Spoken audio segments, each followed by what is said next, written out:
이학기를 시작하면서 그리스도인의 삶을 여러 가지로 이렇게 정의 내릴 수 있지만 그리스도인의 삶은 하나님의 부르심에 반응하는 삶이다. 이렇게 한번 표현해 봤습니다. 오늘은 나의 신앙생활을 한번 이렇게 단어로 생각해 보면 좋을 것 같습니다. 제가 몇 가지 단어를 한번 쭉 나열해 드릴 텐데요. 나의 신앙생활, 지금 나의 현재의 신앙생활과 아니면 나의 신앙생활을 돌아보니 좀 이러한 단어와 이미지가 맞는 것 같다라는 단어를 한번 생각해 보시면 좋겠습니다. 제가 몇 개의 단어를 한번 불러 드릴게요. 감사, 기쁨, 게으름, 충만, 헌신, 부담, 열정, 갈등, 너무 많나요? 희생, 섬김, 고난, 간증, 염려, 승리. 이게 신앙생활하고 저도 이렇게 단어를 적다 보니 한두 단어로 정리할 수는 없더라고요. 여러 가지 단어가 생각났는데 지금 우리 성도님들의 삶 가운데 나의 신앙생활을 설명해 주는 단어는 어떤 단어입니까? 기쁨을 생각하셨다면 그 기쁨이 더 배가 되고 충만하기를 축복합니다. 헌신이 생각났다면 그 헌신이 수고에 수고를 더하는 그 수고로만 끝나는 것이 아니라 물떠온 하인만이 아는 큰 기쁨 주시기를 원합니다. 만약 고난과 부담과 염려가 지금 생각났다면 하나님께서 오늘 그 부담을 기쁨으로 바꾸시고 염려의 모든 문제의 근원을 주님께서 해결해 주시는 은혜가 있기를 간절히 원합니다. 오늘 제가 함께 나누고 싶은 그 단어는 기쁨입니다.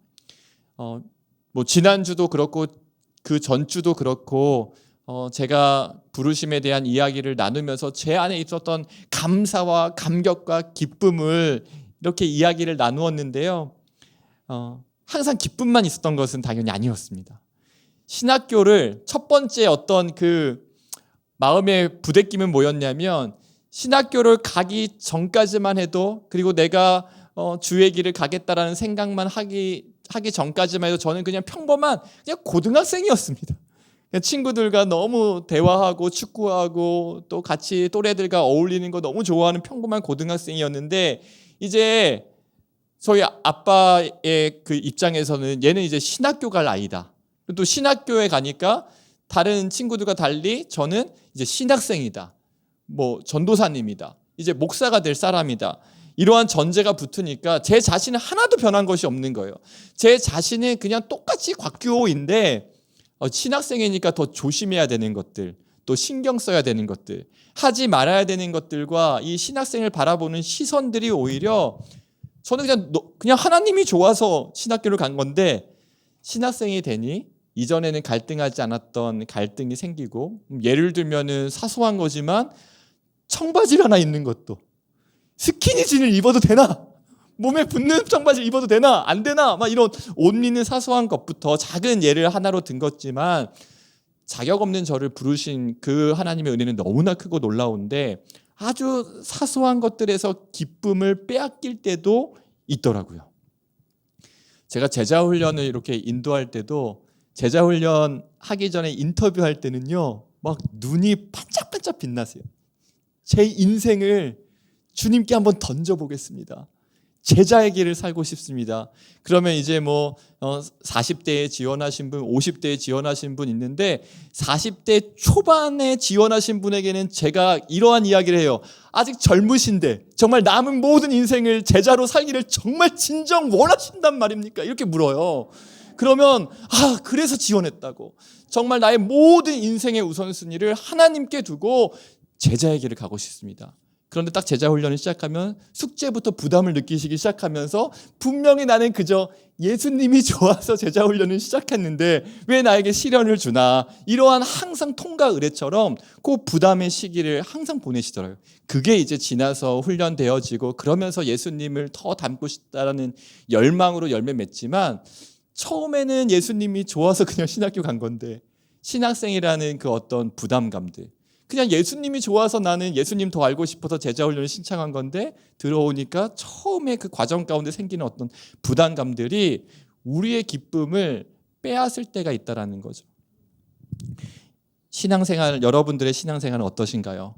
삶에 좀 활력을 이렇게 가져다 주시나요? 아니면 혹시 교회를 다니다 보니까 교회 안에서 수많은 사람들을 만나기도 하고 또 여러 가지 관계에 어려움을 겪기도 하고 또 신앙생활을 하면서 나를 둘러싼 여러 가지 환경과 상황 때문에 혹시 처음 예수 믿었을 때 주님 주셨던 그 기쁨 중에 빼앗긴 기쁨은 없으신가요?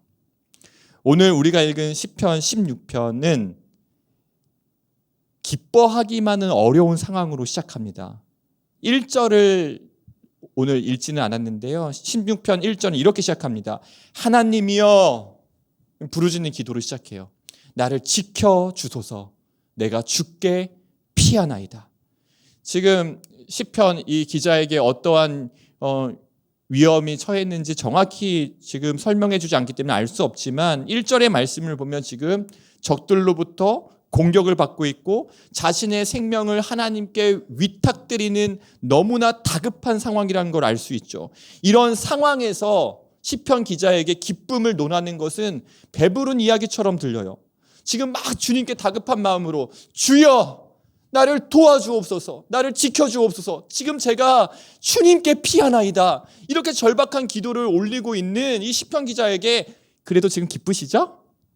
하나님 때문에 기쁘시죠? 이렇게 묻는다면 정말 어이가 없는 질문일 거예요. 그런데 여러분, 오늘 우리가 읽은 16편, 지금 1절 이야기했는데 우리가 읽은 16편 11절에서 다윗은 기다렸다는 듯이 그 다급한 상황에서 이렇게 이야기합니다. 어떻게 하셨죠? 맞아요. 정말 기쁩니다. 저에게 영원한 즐거움이 있습니다.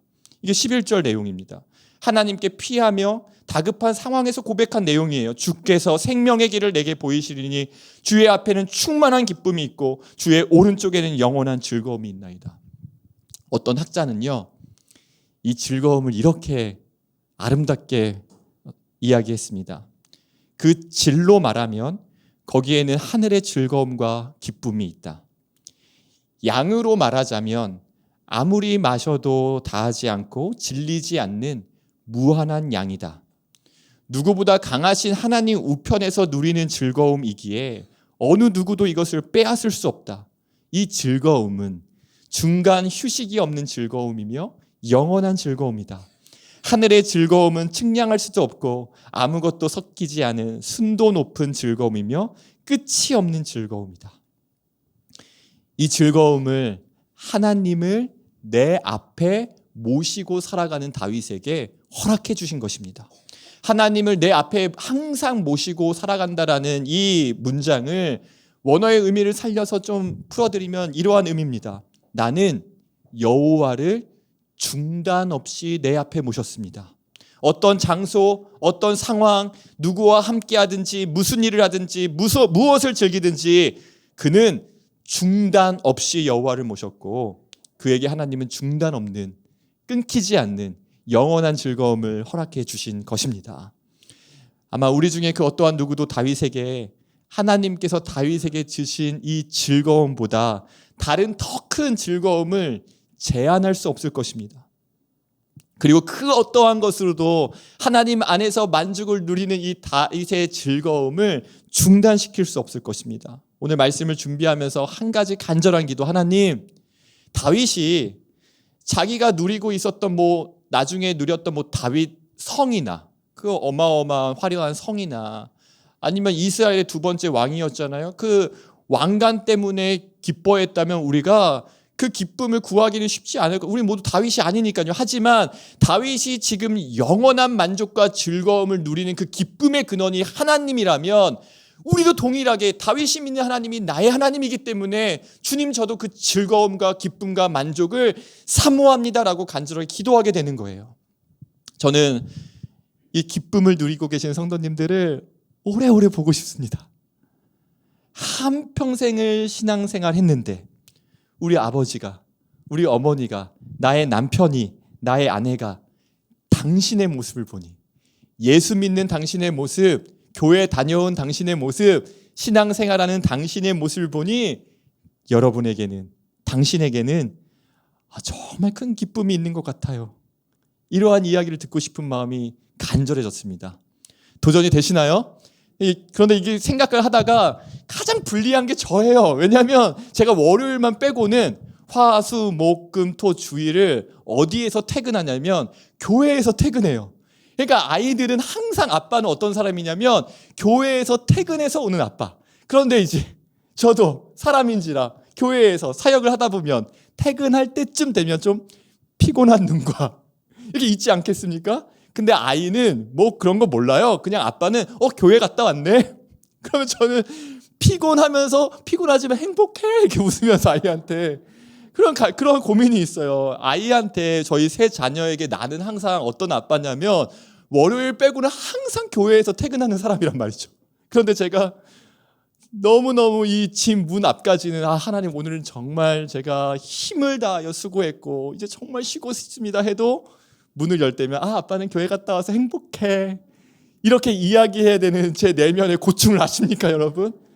그래도 제 마음 가운데 소망하는 건 우리 아빠가 교회 다녀오면 참 행복해하는구나. 우리 성도님들께는 예수 믿는 자만이 누리는 특별한 기쁨이 있구나. 이것이 좀 우리 다음 세대에게, 자녀들에게, 그리고 가장 가까운 사람들에게 흘러갈 수 있도록 이 기쁨은 내 안에 없으니 생명의 근원, 기쁨의 근원이 되시는 주님께서 우리 안에 이 기쁨을 충만하게 해주시길 바랍니다. 그래서 내가 지금 이렇게 막 영향력을 주는 기쁨의 능력이 없다라고 해서 실망할 필요는 없습니다. 교회에서 퇴근하는 제 모습이 때로는 지쳐있고 피곤한 모습이라고 해서 제가 저 자신에게 실망하지 않습니다. 왜냐하면 원래 그 기쁨은 내 안에 있는 것이 아니라 하나님이 주시는 기쁨이기 때문입니다. 그래서 우리는 기쁨이 없는, 때로는 신앙생활을 하지만 여전히 염려와 여전히 고민과 갈등과 얼굴의 어두움과 수심이 있더라도 실망하지 않는 것은 우리는 원래 염려 많은 인생인데 이 염려를 주님이 가져가 주시고 기쁨의 근원 되시는 주님께서 내 안에 주시는 기쁨으로 살아가는 존재가 되었기 때문입니다. 존 파이퍼 목사님이 이러한 기쁨에 관해서 이렇게 이야기했습니다. 기쁨을 좀 더 강조해서 희락이라고 표현했거든요. 이렇게 이야기했습니다. 희락은 그분이 주시는 선물로 누리는 기쁨이 아닌 그분 안에서의 기쁨이다. 하나님께서는 모든 시대, 모든 장소의 사람에게 24시간 마음과 뜻과 힘을 다하여 최대의 희락을 추구하라고 명하신다. 그래서 이 존 파이퍼 목사님은 뭐라고 이야기하냐면 기독교 희락주의자라고 이야기합니다. 이 다음이 중요해요. 최상의 희락과 가장 오래 지속하는 희락은 오직 하나님 안에서만 찾을 수 있다. 그리고 이제 성경 구절들을 인용합니다. 시편 37편 4절 여호와를 기뻐하라. 빌립보서 4장 4절 주 안에서 항상 기뻐하라. 시편 32편 11절 너희 의인들아 여호와를 기뻐하며 즐거워할지어다. 그리고 이렇게 이야기해요. 이 모든 것은 제한이 아니라 명령이다. 기쁨을 최대한 영원토록 추구해야 한다는 뜻이다. 그리고 그 기쁨은 오직 하나님 안에서만 찾을 수 있다. 그리고 왜 우리가 이 기쁨을 잃었는지 그리고 다시 회복할 수 있는지 설명해 주는데요. 이걸 우리 성도님들과 나누고 싶습니다. 우리는 죄에 빠짐으로 온전하고 영원한 희락을 내다 버렸다.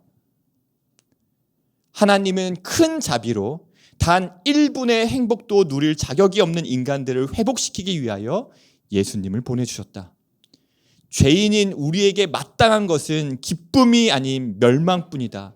단 1분의 기쁨도 단 1분의 행복도 누릴 자격이 없다. 그러나 예수 그리스도는 온전하고 영원한 희락을 주시기 위해 죽으러 오셨다.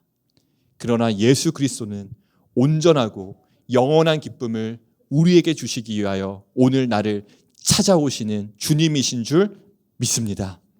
그래서 요한복음 15장 11절은 이렇게 이야기합니다. 내가 이것을 너희에게 이름은 내 기쁨이, 우리 안에는 원래 기쁨이 없다고 했잖아요.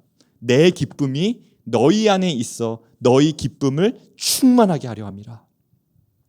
말씀을 준비하며 시편에 여러 구절들을 붙들고 기도했습니다. 하나님의 아멘입니다. 아멘입니다.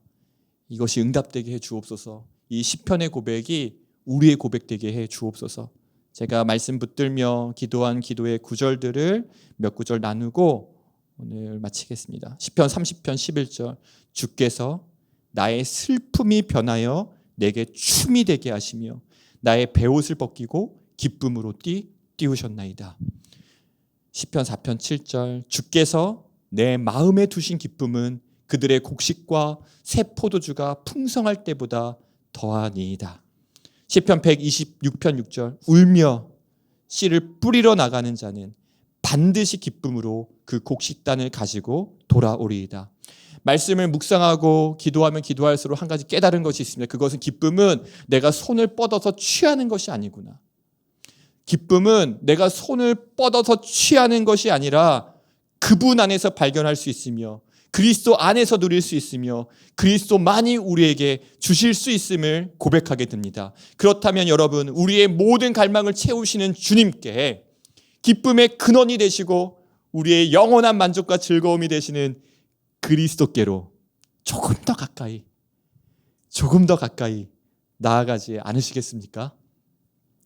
샘이 있는 곳으로 가야 샘의 물을 마시고 우리의 갈증이 해결될 수 있는 것처럼 기쁨의 근원이 되시는 우리에게 영원한 만족을 주실 수 있는 그리스도께로 가까이 갈 때, 그분과 온전한 사귐을 누릴 때 우리는 오늘 다윗이 고백한 것처럼 영원한 즐거움과 기쁨을 누리게 될 줄로 믿습니다. 기쁨의 근원이 되시는, 생명의 근원이 되시는 예수 그리스도께로 더 나아가기 원합니다. 그 기쁨을 우리도 사모합니다. 오늘 예배와 또 다락방 예배가 주 안에서 그 기쁨을 누리는 시간이 되기를 축복합니다. 기도하겠습니다.